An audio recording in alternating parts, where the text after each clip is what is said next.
Hello મિત્રો, સ્વાગત છે તમારું મારા કિચનમાં રસોઈ હાઉસ ગુજરાતીમાં।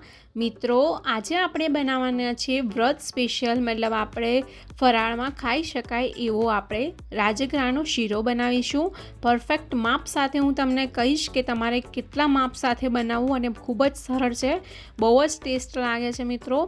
અને આની માટે મેં અહીંયા આગળ ગાય છાપનું એક રાજગરાનો લોટ લીધો છે। તમે કોઈ પણ કંપની કોઈ પણ બ્રાન્ડનો લઈ શકો છો મિત્રો।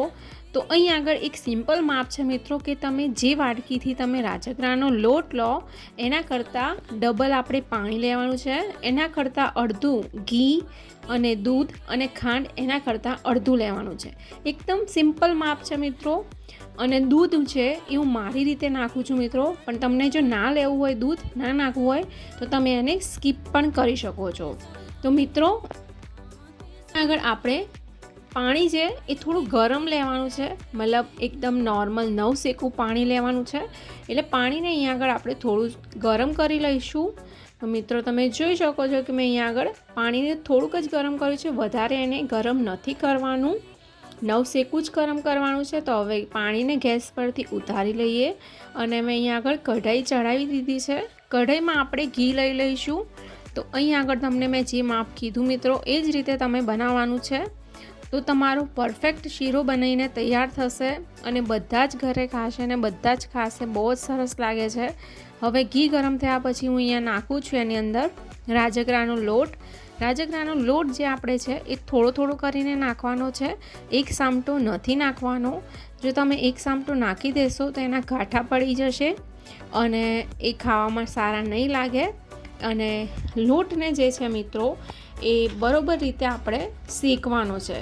આ પ્રોસેસ ખૂબ જ જરૂરી છે મિત્રો, કારણ કે તમે જો શેકશો નહીં બરોબર તો એ કાચો રહી જશે અને ખાવામાં મજા નહીં આવે અને બધા કહેશે કે રાજગરાનો શીરો તો નથી સારો થતો।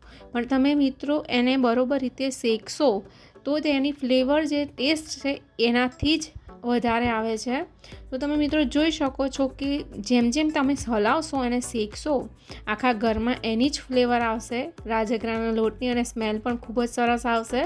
અને ઘી છે એ થોડું આમ લિક્વિડ થવા માંડશે, મતલબ લોટ અને ઘી બે એક સાથે મળી જશે તો જે લોટ આપણો જે નાખ્યો છે એ તમે જોઈ શકો છો થોડું લિક્વિડ ટાઈપ થઈ જશે। એટલે તમે જુઓ કે આપણે જે લોટ છે એ બરોબર રીતે હલાવતા રહેવાનું છે અને એકદમ લિક્વિડ ફોર્મમાં ના આવી જાય ત્યાં સુધી શેકવાનું છે। તો તમે જુઓ મેં અહીંયા આગળ 5 થી 7 મિનિટ થઈ ગઈ હતી અને મેં જે શીરો લોટને હલાવતા અને તમે જોઈ શકો છો કે હવે લિક્વિડ ફોર્મમાં થઈ ગયું છે। તો હવે આપણે આમાં ઉમેરી દઈશું પાણી। પાણી પણ એકદમ નાખતું જવાનું છે અને કન્ટિન્યુઅસ તમારે એને હલાવતા જવાનું છે। અને જ્યારે તમે લોટ શેકો છો ત્યારે તમારી ગેસની ફ્લેમ એકદમ મીડિયમ હોવી જોઈએ, હાઈ ના હોવી જોઈએ મિત્રો, આ વાતનું પણ ધ્યાન રાખવાનું છે। અને બરોબર રીતે જુઓ આ શીરો છે એને થોડું થોડું પાણી નાખીને હલાવવાનું છે। હવે પછી આપણે એમાં નાખી દઈશું દૂધ। દૂધ એકદમ ઓપ્શનલ છે, તો જેમને ના નાખવું હોય તો તમે એને સ્કીપ કરી શકો છો, પણ દૂધ નાખશો તો એનો ટેસ્ટ છે એકદમ અપ લેવલ થઈ જશે, એટલો સરસ બનશે।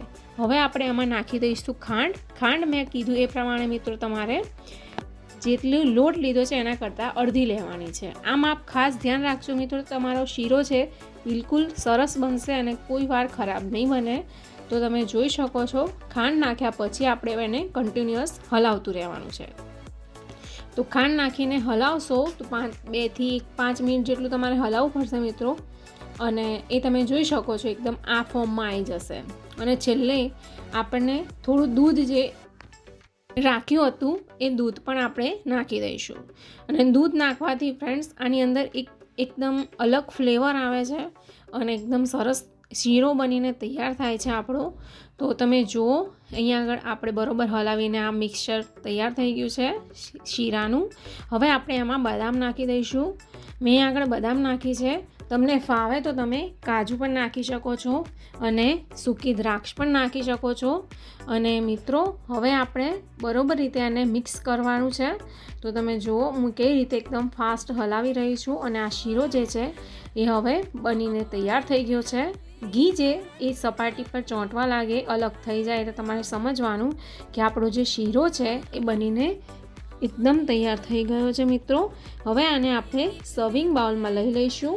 અને મિત્રો આ ખાવામાં ખૂબ જ સરસ લાગે છે અને તમે ઉપવાસ કર્યો હોય અને વ્રત કર્યું હોય ત્યારે ખાઈ શકો છો. અને તમે મિત્રો જુઓ, આ એકદમ ફ્લફી અને એકદમ સોફ્ટ બહુ જ સરસ શીરો બનીને તૈયાર થયો છે આપણો. અને ઘરમાં બધા જ ખાશે. ઇવન તમારે ઉપવાસ ના કર્યો હોય તો પણ તમે બનાવીને ખાઈ શકો છો, એટલો સરસ લાગે છે. તો તમને મિત્રો આજનો વિડીયો કેવો લાગ્યો મને કમેન્ટ કરીને જરૂરથી કહેજો. અને વિડીયો સારો લાગ્યો હોય તો ચેનલને સબસ્ક્રાઈબ કરવાનું ના ભૂલતા.